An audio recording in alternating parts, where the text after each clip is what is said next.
morning, good afternoon, good evening, wherever you're joining us from. Welcome to the Asia Pacific PropTech Summit 2022. I hope you guys are excited about what's in store. This is only our second time doing this. We welcome friends from all around the world, but especially friends from Asia Pacific, right? So thank you for joining us. Thank you for spending your time with us. We are going to be in for a real treat for the next today and tomorrow, a 2-day summit with at least 40 over speakers and at least 20 hours worth of content, right? So we are so excited. We put on a great show, a great summit, especially value adding and meaningful time for everyone joining us. We want to say that as the host for this year, the Malaysian Proptech Association, we are so proud to be the second time doing this. Of course, we started this APPS2022, APPS, and this is our second time doing this. But our hope really is to bring PropTech associations all around the world, especially Southeast Asia, especially Asia Pacific, to be part of this movement, right? And this is truly a movement, right? I want to acknowledge our supporting partners, Meranti, our strategic partners, Home Deck, our event sponsors, Event Assist, and our media partners, Property Hunter and Malaysia Kini. Also, want to shout out our PropTech partners from around the region: Asia Proptech, PropTech Japan, PropTech for Good, Italian PropTech Network, Lighthouse Club, ME PropTech, Indonesia Proptech Association, the PropTech Institute, PropTech BNE, HKSTP, as well as the Eurasia PropTech Initiative, right? So, as I mentioned, this is only our second year doing this, and it's all done in-house. Yeah, just in case you're wondering, there's a bit of technical. It's not as polished as other events or other webinars that you're used to. Just understand that this entire program actually is organized and put together by the committee ourselves, right? We did not hire anyone outside or anything. We thought, hey, if we want to do it, we do it ourselves. And the Malaysian Proptech Association is also a rather new association, but we have big dreams. Okay, we have big dreams. And without further ado, I want to invite the man with the big dreams and the one that kind of like put the vision in place. And you know him. He's probably the one who invited you and many of you to be part of today's event. Our president, Dr. Daniel Gambero. Can we invite him to the stage? Good morning, everyone. Good morning, everyone. Glad to be here again for the second time, Jason. And yeah, I might be the man with a dream, but without such a great committee, it would have been very challenging. Honestly, yeah. You know how much we have been going through in the last 6 months, roughly, with you first from MHub, then Frank Major from Properly, pushing everyone in respecting the due dates, the calendar, the meetings. Challenging, very challenging, but very proud of having been able, together with all of you, to really put this thing together. You know what they say, teamwork makes the dream work. And yes, exactly. Daniel, you have a very big dream, okay, and you really put us to work. But because of big dreams, that big things happen, right? So we are so excited that today is the day, working up to this. So we are so grateful and thankful for all our partners and everyone that's involved behind the scenes, in front of the scenes. Just want to acknowledge you. Thank you for being part of this. And we will be having different sessions, really meaningful and insightful talks today. But before we go into that, let's talk about the theme for this year. Yes. The theme that for this year. So maybe, Doctor, maybe you can share with us, why this theme, Smart City? Okay, why this theme? Why is Smart City? And I've been talking about Smart City very often lately. Let's talk about cities. Cities are what? Are conglomerate of people working, living, learning, and playing. Now, are we aware that 90% of our activities, daily activities, are happening within building? From the hospital where we are born, to the kindergarten, to the school, to the college, to the university, to office building, to shopping mall, to cinema, hotel, resort, army camp, warehousing, logistics center, and the list can go on for 1 hour. Everything happens in building. Can you have just imagine for 1 second the size of this asset worldwide? So this is the most precious asset that we have, the one that we should be caring about the most, because it's where we live, work, play, and learn, right? It has to be smart. And if we are able to transform bricks in smart bricks, homes in smart homes, office in smart office, school in smart school, and go on, then we build what? We build smart cities having a very strong human-centric, people-centric approach, which is what we need. So true. I want to say one last thing, and then I pass it back to you. SDG 11 within the Sustainable Development Goal clearly state Goal 11 is all about sustainable cities and communities. People are the soul and the beating heart of cities. People are smart, city needs to be upgraded. So that is where this concept of smart city comes in. And of course, in the moment in which we talk about bricks and property, we talk about technology, digital transformation, IoT, AI, funding, the future of PropTech, and much, much more. And all these will be showcased within the next, what we said, about 20 hours by very well renewed and insightful speakers, not only from Malaysia and MPA, but from all around the world.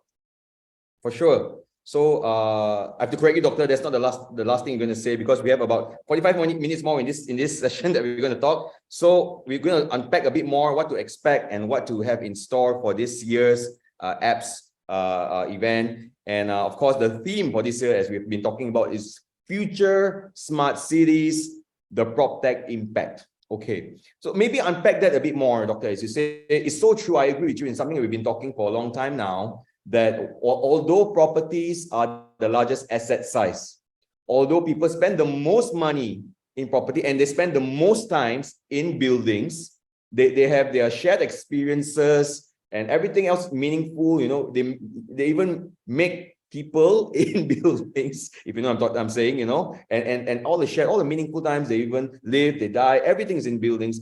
But however, the disruption or the appetite for change and the move towards technology or digitization, or even just that kind of the step towards the progress, it's rather slow, don't you think? Like, why do you think that is, Dr. Daniel? Why do you think all of us in the PropTech Association, we are trying to push for advancement, and we're trying to push for things to progress, but there is a certain hesitancy, there is a certain fear, if I can put it that way. Why do you think that is so, in your observation, Dr. Daniel?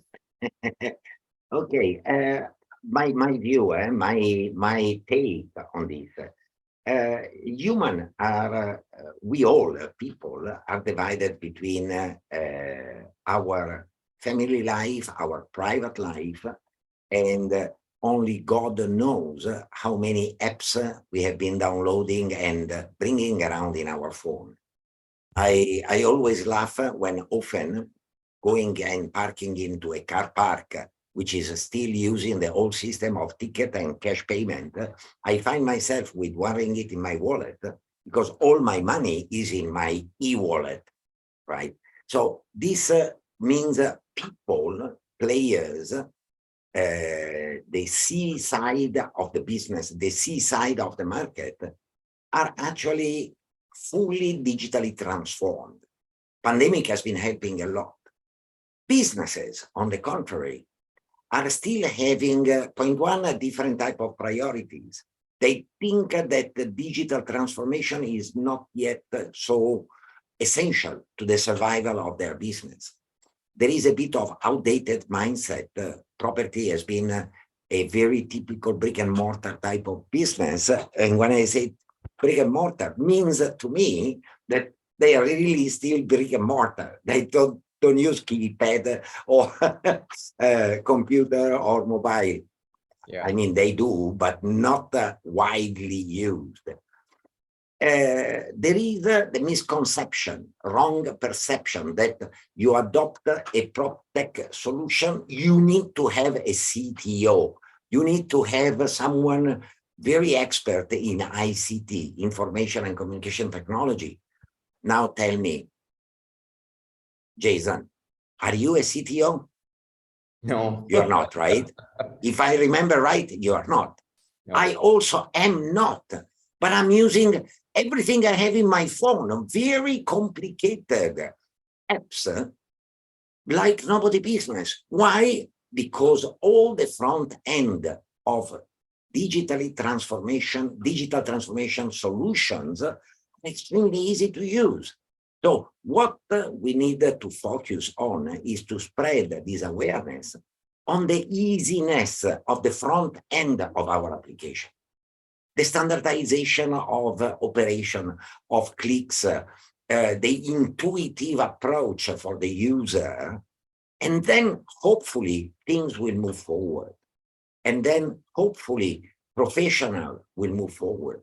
As president of the association, I can tell you that in the last few months, I've been giving plenty of talks at professional summit, congress, conferences with property manager, with facility manager, with property developers, and much more.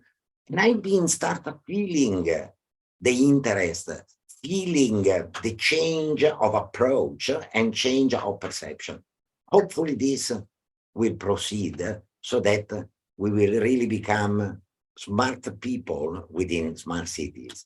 That is the why we are still behind. I think you have been showing me recently a presentation with a slide differentiating a bit between digitalization, and digital transformation. Right?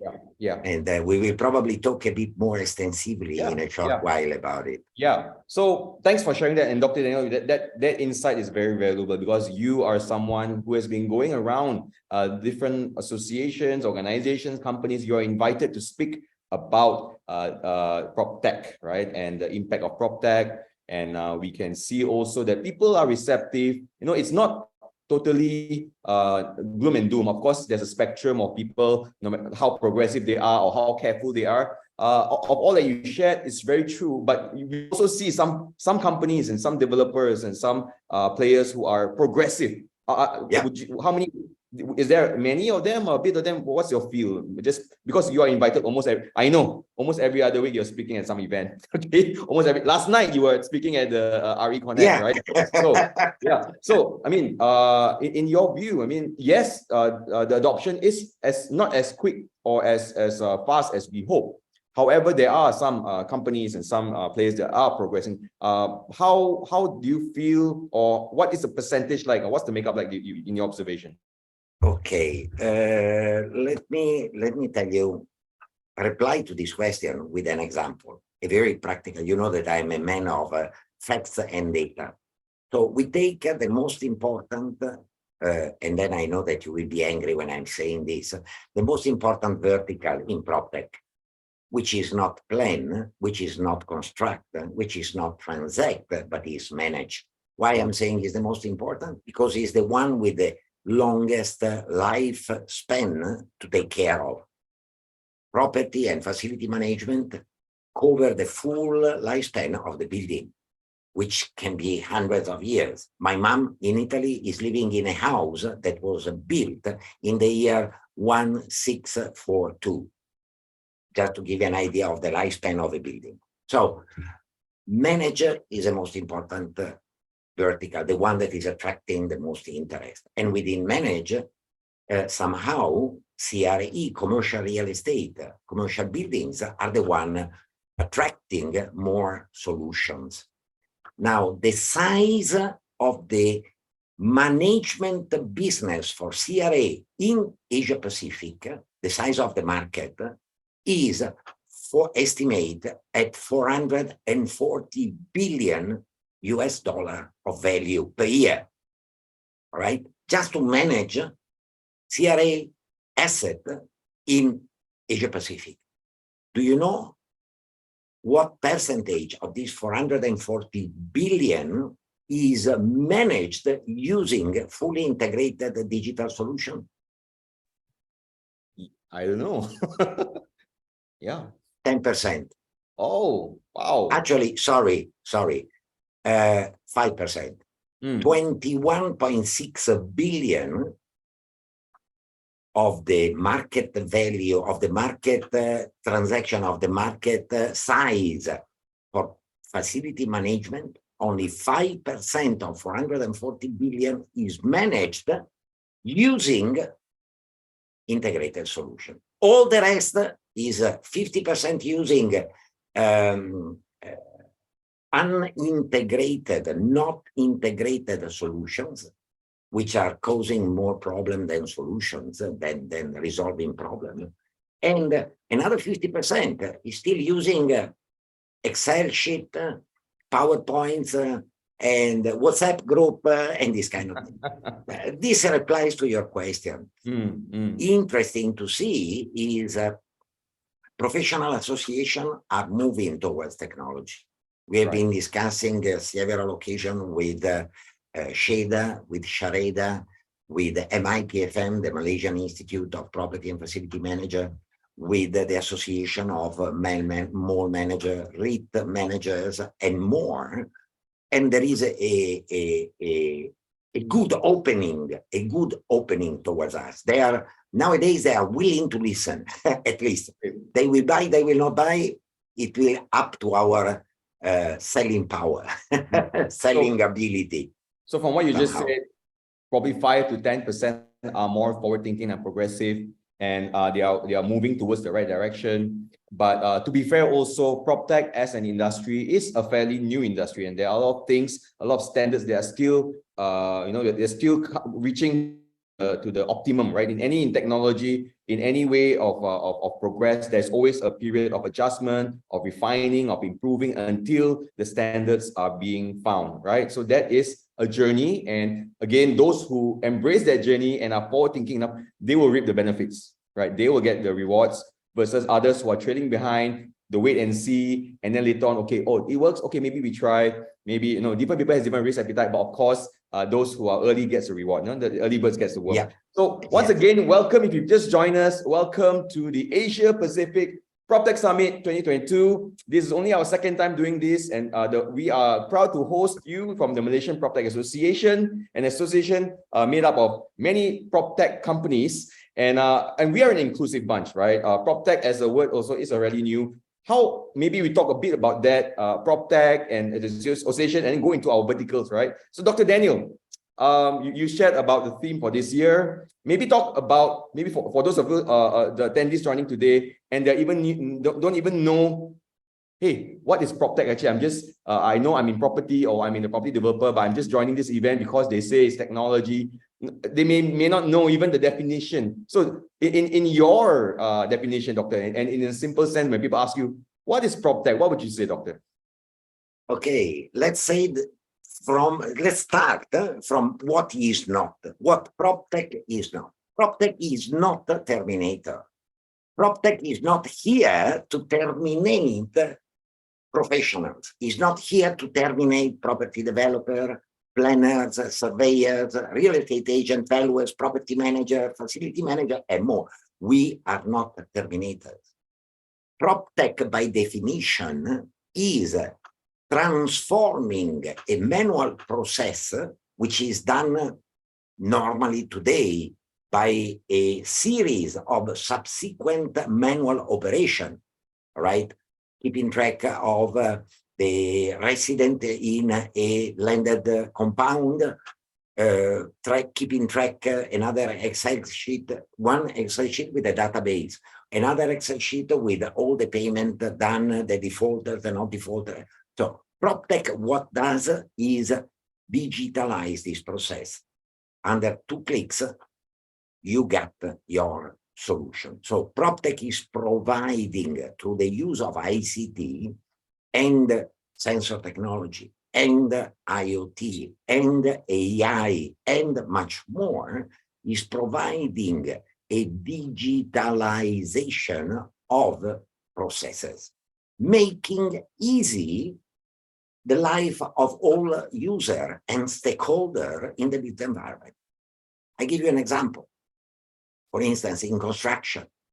Construction, we know, is an industry badly ridden by conflicts, by litigations.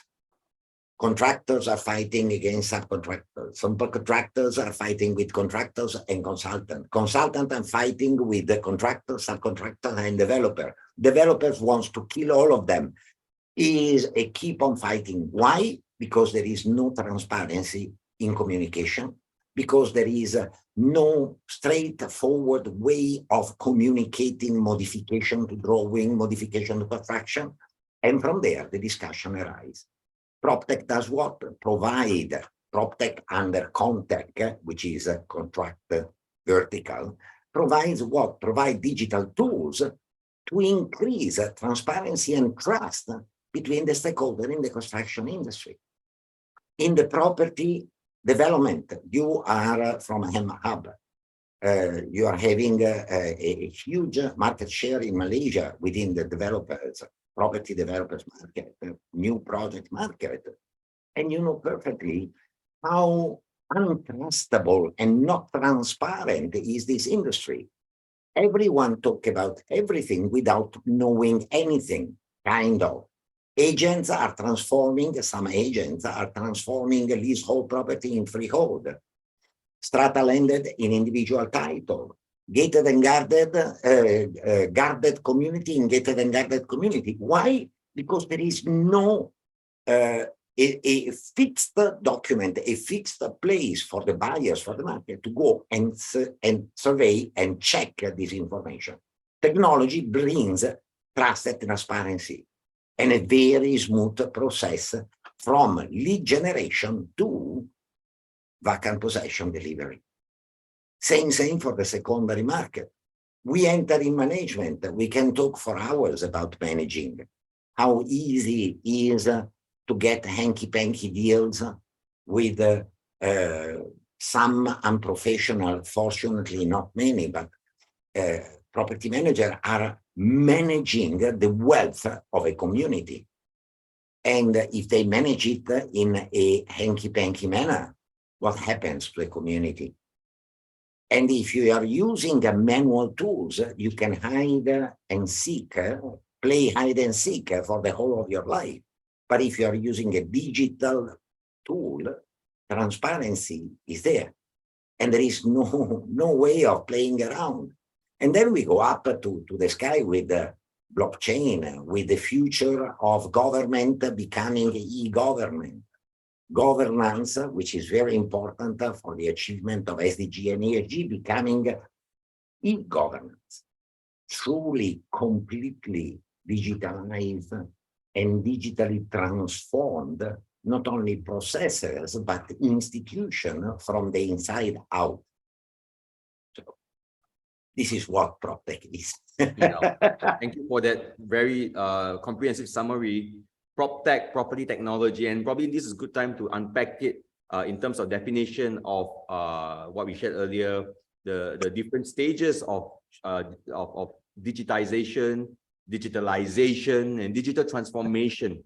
Some people they think that, oh, we are subscribed to, don't know, a certain software, or we are already PropTech, or we are already adopting, or we are already cutting edge. But truly there is a spectrum of adoption. Yeah. Isn't that right? So maybe we can talk a bit about that. And some of the attendees today, because I can see the many developers, many familiar names. So hi again, good seeing all of you. So I have to pay attention. We have to pay attention in what we say. Yeah. but this is good. Maybe this is a good platform to even let them know which on the spectrum of adoption of technology and to using tools that's relevant and helping them. there is a spectrum. Okay, so of course we start off first with digitization. What's your understanding of how can we unpack just the first phase, the very early level of adoption, which is just digitization? What would that be? Digitization is, by definition, is the transformation of a physical document into a soft document. Yeah, from analog. I give you an example. Yeah, from analog to digital. Yeah, exactly, from analog to digital, from a typed document in a typewriter, we transform it into a Word.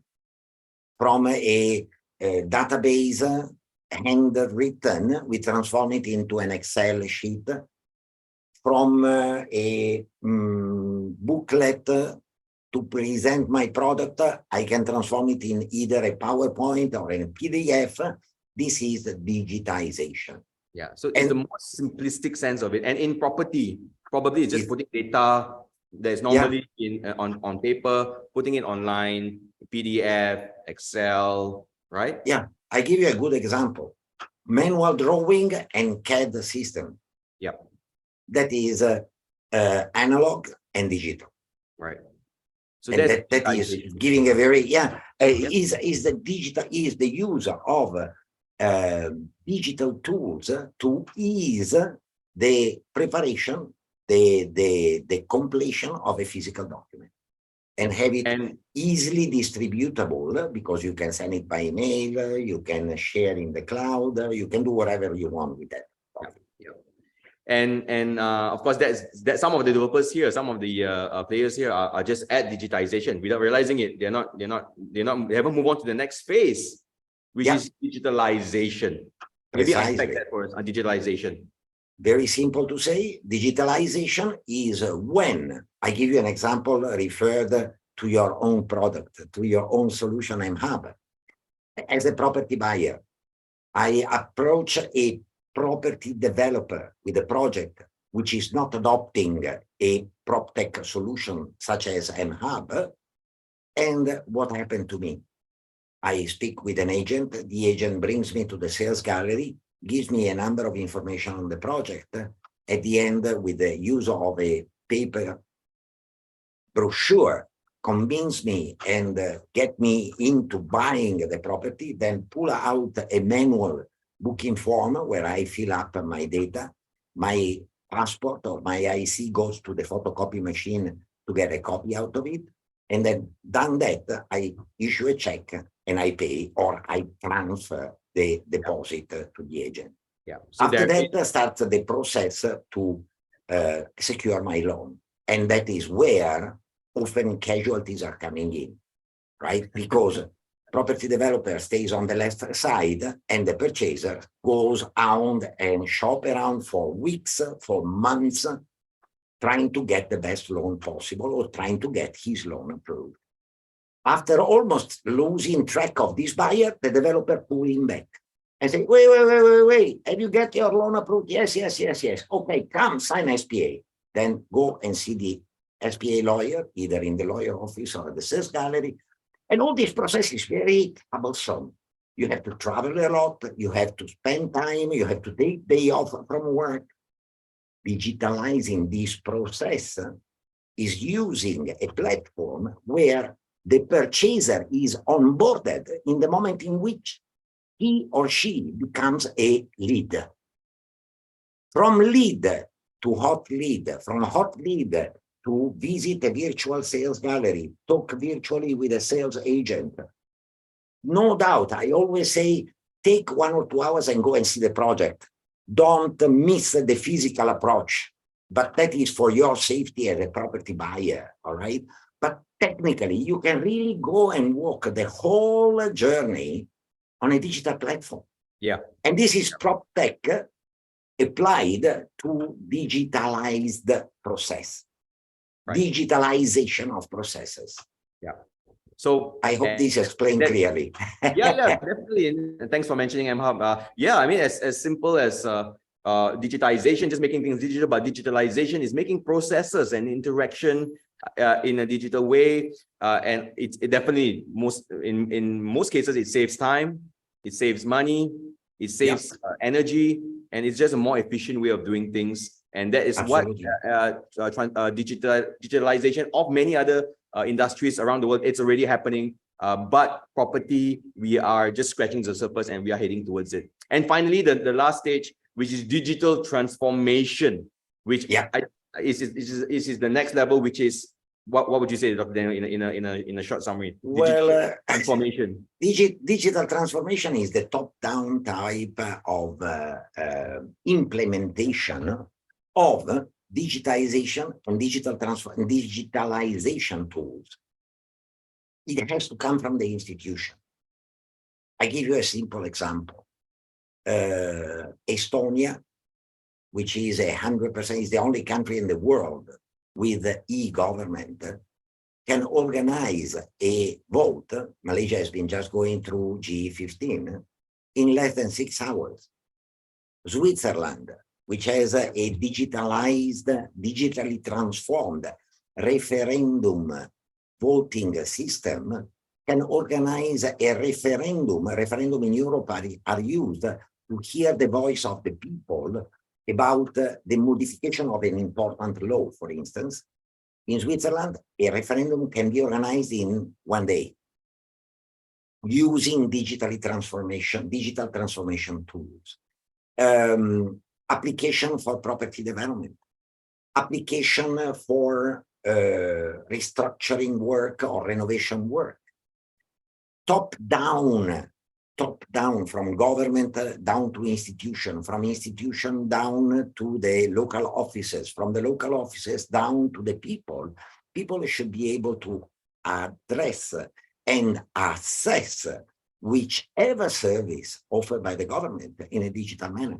Yeah. And that will be the biggest push toward digital transformation, because in that moment, even the most traditional brick and mortar players in the property industry will be compulsory requested to use the damn freaking digital tool, which will make our life much easier.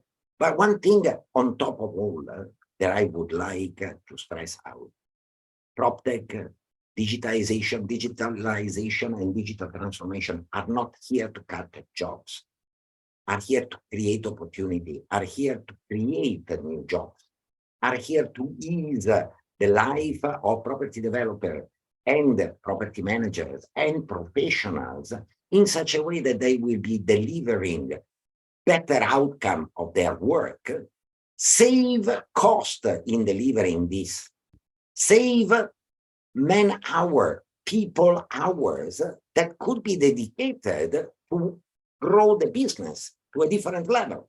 Yep. So is a different approach to ROI, a different approach to P&L, basically. And I strongly recommend to adopt it. Digital transformation is the goal. And I think in my observation, as we've chatted before, in Malaysia, only about 5% are used truly. Yeah, precisely. That's the goal for every industry very player, small. developers, because it involves not just using technology, but it's about technology being part and parcel of their organization. Even in the management, in the C-level, there is looking into data, there's looking into analytics, there's looking into IoT. I mean, different things that's baked into the organization, not just a add-on, but really a holistic, strategic, integrated approach towards technology in your organization, so that you live, breathe data, you actually are so everything is around it. It's not just an add-on, but it's in the processes, it's in your management, in even your decision, in your business plans and everything. It's already baked in, and that's digital transformation. Very true. And like and you mentioned, and like you mentioned, I think I mean, like in all technology, there are disruptors, but there are enablers. Right. And in PropTech, of course, there's also some disruptors, but enablers. I think the disruption that happens is mostly to processes and to inefficient ways of doing things. That's the things that we're disrupting, and you enable your sales team, your marketing team, your accounts team, your project team, every level to work better together. I mean, really sorry to use my own company's tagline, but yeah, we find ways to work more seamlessly, more in a smart manner, and of course using data, making data decisions. We are not here to disrupt. We are not using disruption to destroy. We use disruption to make the market evolving towards the next level. And I would like now to take the racket and shoot a ball to you in terms of a question. Can we do that? We invert the roles. Yeah. Because you are talking a lot with big player in the market, property developers. Property developers are building this very valuable asset that property are, right? And I have been hearing a lot of our members complaining from both a property developer and property management, asset management companies, having this attitude, property developer and property and asset management, facility management company, have this attitude in saying, oh, I want my own, I know everything. So I know how things should be done. So I want my own solution. I hire a team, I get my team to do the solution for me, and I use my solution everywhere. Yep. Which brings the tailor-made Bugatti of digital transformation for property development. Now, how a Proton or a Honda or a Toyota model, which are commercial solution, not the custom-made solution, can be compared the custom-made. What are the plus and minus, the pros and cons of adopting a tailor-made compared to adopting a commercial solution, where commercial solution is MHub, is ProSales, is all the different ServDeck, My Living, SpeedBrick, Propenomi, all commercial solution available normally on a monthly subscription basis or yearly subscription basis, but offered to the market as a standard product with 10% of personalization. Why this is happening, and what are the pros and cons?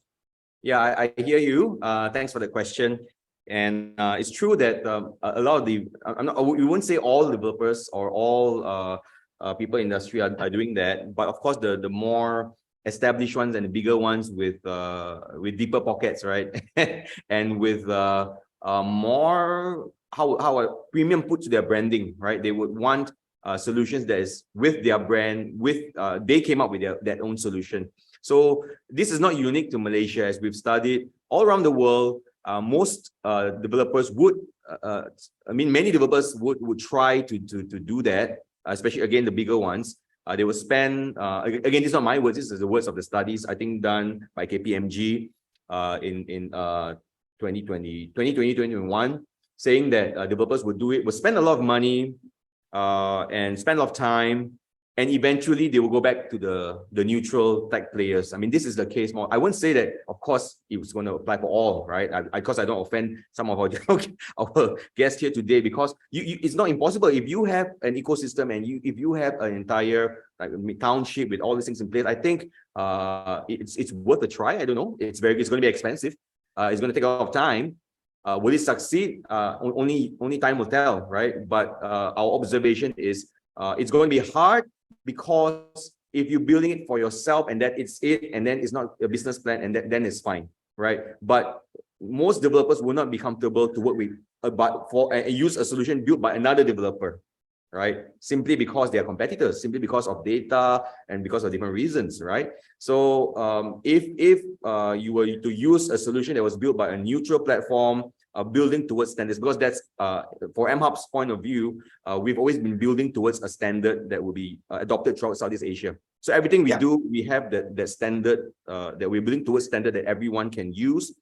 But okay, just to correct you a bit there, Doctor, that we still take on customization. You know, different developers may say, okay, we love this, but we want to adjust this. We are fine. We are very open, because we understand that standards are being we're working towards it. So it takes time to get there, and if enough people want it and enough people request for it, then we will definitely accommodate, because we want what the market needs. And ultimately, the market decides, right? It's not about what we want to build and you use it, or what you want and you build it. It's about working together towards standards that the market decides. Because at the end of the day, markets always win. All right.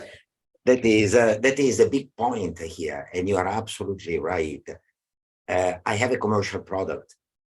I listen, I hear your cry, property developer, property manager, tenant, landlord, agent, valuer. I hear your pain point, and I try to adapt my commercial solution to what you are requesting. Of course, property developer as institutional players have a very strong contractual power.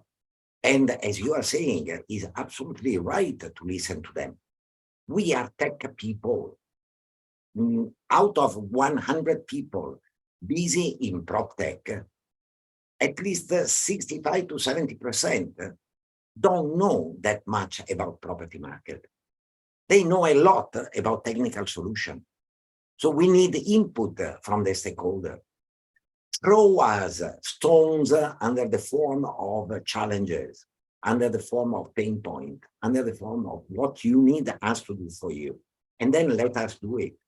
There is one thing that always I've been thinking, maybe I'm wrong, which is when I go for a tailor-made solution, besides the fact that cost-wise is humongous compared to a commercial solution, I have also another huge problem, which I don't have with commercial solution, which is the maintenance, the upgrading, bug issues resolving, which means I still, besides having the team to build my solution, I need to have a very secured team internally, possibly, to take care of the maintenance and the updates, isn't it?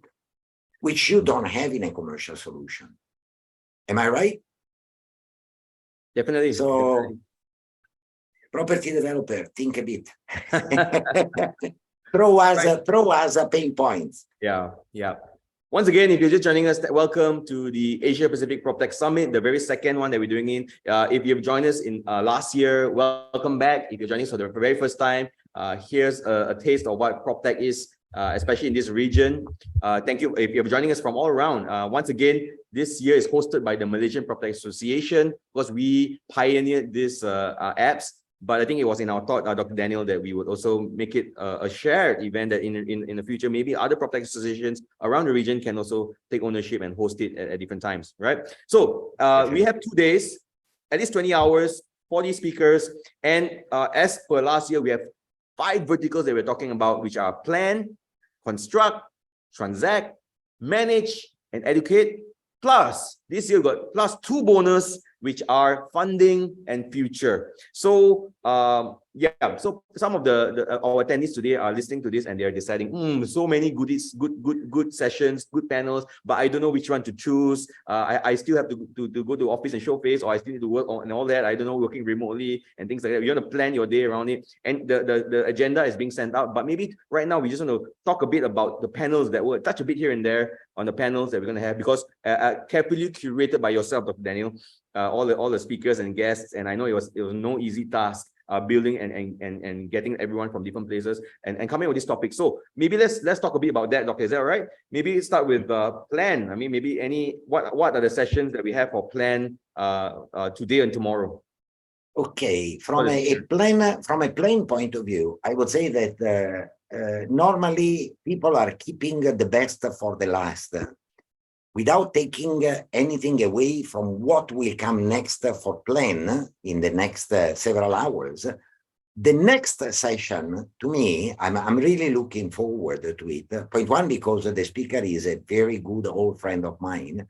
But point two, because he's going to talk about the dream of every smart city promoter, smart city followers, smart city player, the development of the new Indonesian capital, Nusantara. The speaker will be Rusmin Lawin. He is heading a special task force installed by President Jokowi to help the development from a business point of view. So that will be very, very interesting, not to be missed. There is another session later on today, which is the clashing of East and Far East, somehow, meaning Southeast Asia and Hong Kong and China, talking about the racing into the future with spatial digital twins and smart cities looked at from a planning point of view. There is going to be a very, very interesting this evening at 5:45 blockchain talk, and more to come tomorrow. So, So for today, just to mention, the session with Nusantara, the next challenge and opportunities for PropTech players by Rusmin Lawin from the Indonesia Proptech Association is going to happen in about 10 minutes, right? 11 o'clock. Yes, yes, yes. Join. Ready in a call right now, so he's just waiting to come on, take the stage. And like you mentioned earlier, the other one with the racing into the future, AI and spatial digital twins in smart cities. There's going to be with a panel with Lucille T from Blackstorm Consulting, Eugene Ho from Data AI, Dr. John Chan from Maps's Technology, and Shakib Amin from Locus Connect. That's going to happen at 3:30 to 4:15, right? So set your calendars for that if you want to join that. And at 5:45 to 6:30 is, you mentioned about blockchain technology as backbone of tomorrow's smart cities, where we will have our own MPA Vice President Elizabeth Siu, Jasmine Ng from Regov, and Ivy Fung from the Women in Blockchain Asia. So that's all happening today in the plan vertical. What about the construct vertical, Dr. Daniel? Construct, we have several very, very interesting panel discussions about quality control this morning, quality control and leveraging the power of data, which is one of the big output in the adoption process of PropTech solution. We will have a construct meets ESG and SDG.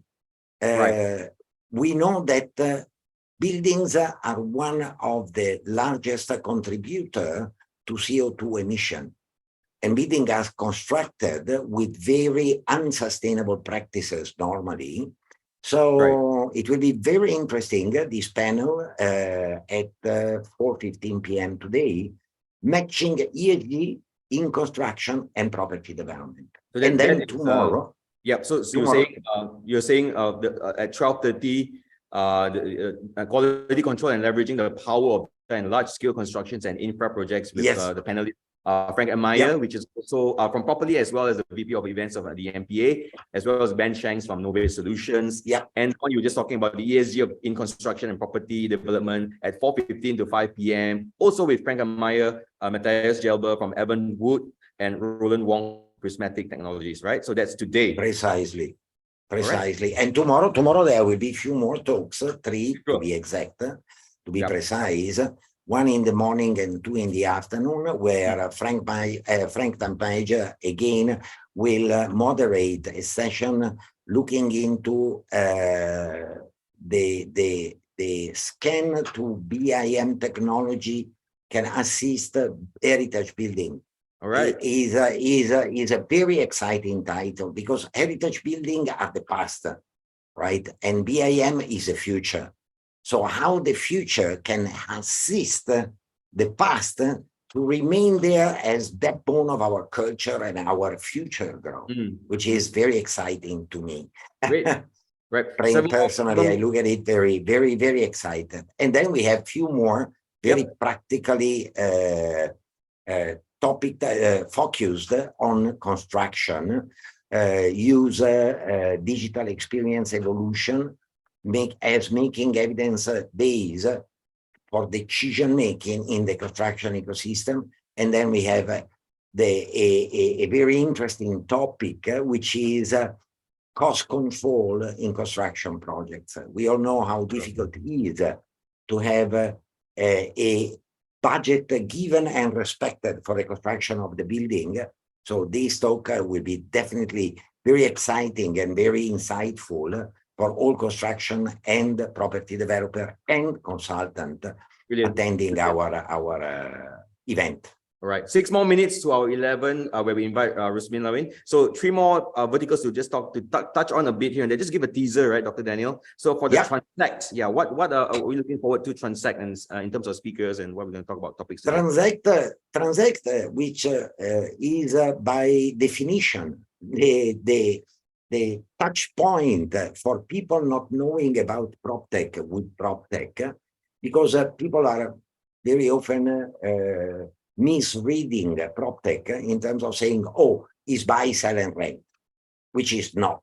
PropTech is much more than this. But Transact is going to be dissected by a team of Asian speakers from Hong Kong to the Philippines to Malaysia and to Malaysia, seeing how different countries, different culture are addressing this.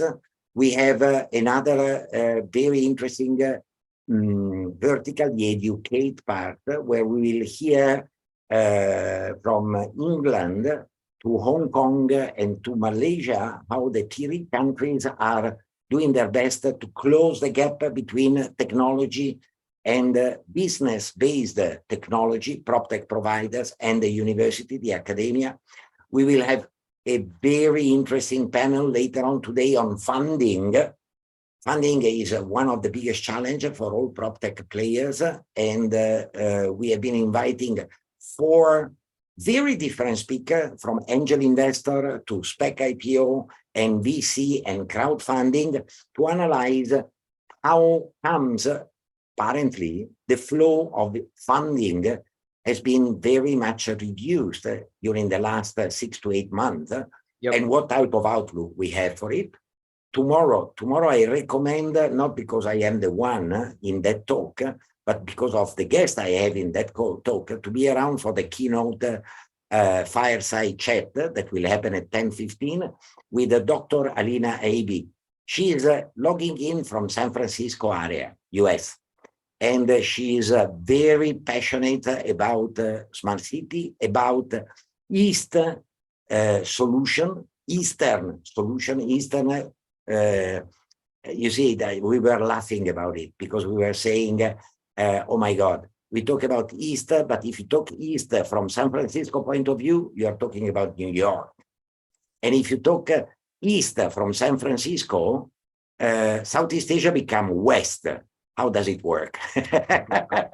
So tomorrow will be very, very interesting to attend this first panel on the future, and definitely there is a must be in discussion on IoT, sensor technology, and digital solution for management with Karma and Suhendra, respectively, from B-Wave and Serdec. B-Wave is a network, IoT network provider, solution provider, while Suhendra is the co-founder and CTO of Serdec, which is a management, a facility and property management solution.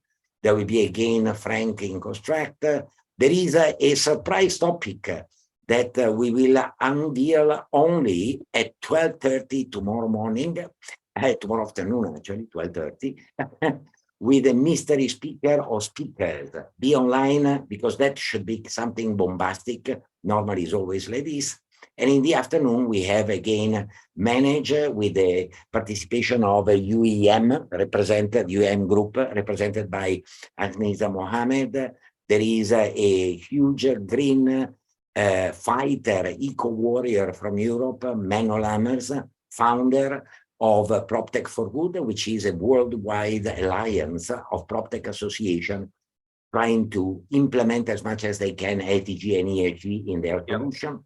We have another very interesting topic at 5 late afternoon about disruption versus collaboration, understanding the difference of these two terms. And to end up the day, and APPS 2022, there will be again another future topic panel, which is going to be a discussion between East, West, and someone that is somehow in the middle, because we have a representative from the Italian PropTech network, Chiara Tagliaro, a representative from the East PropTech ecosystem, Rusmin Lawin again. He is going to be 2 times with us during this. Yep. And then the one in the middle, that is myself, Italian by origin, but Malaysian by adoption.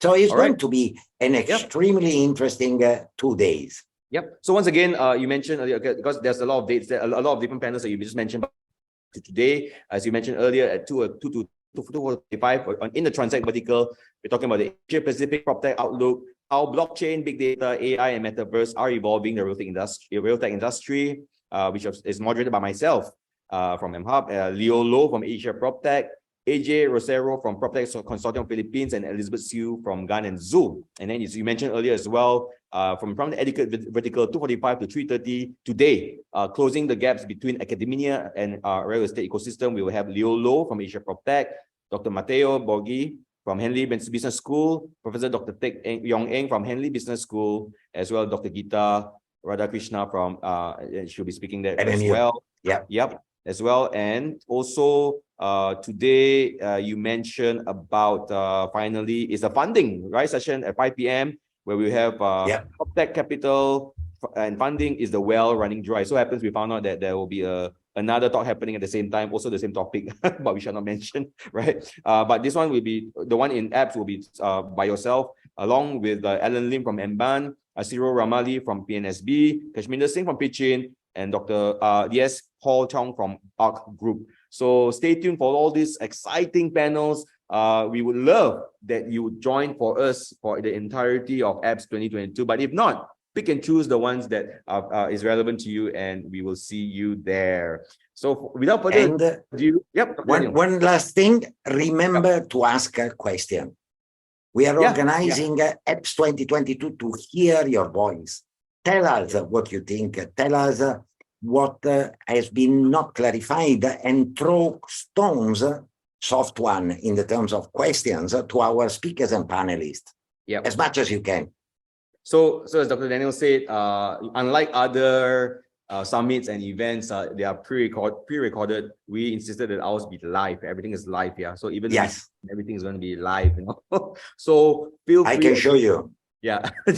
Feel free at any time to ask questions in the chat. And I think the EMCs and the moderators will also share. Just ask questions throughout the sharing. And then at the end of each session, the last 10-15 minutes, the moderator will definitely get your questions, and then we can have a good round of engagement with everyone. All right.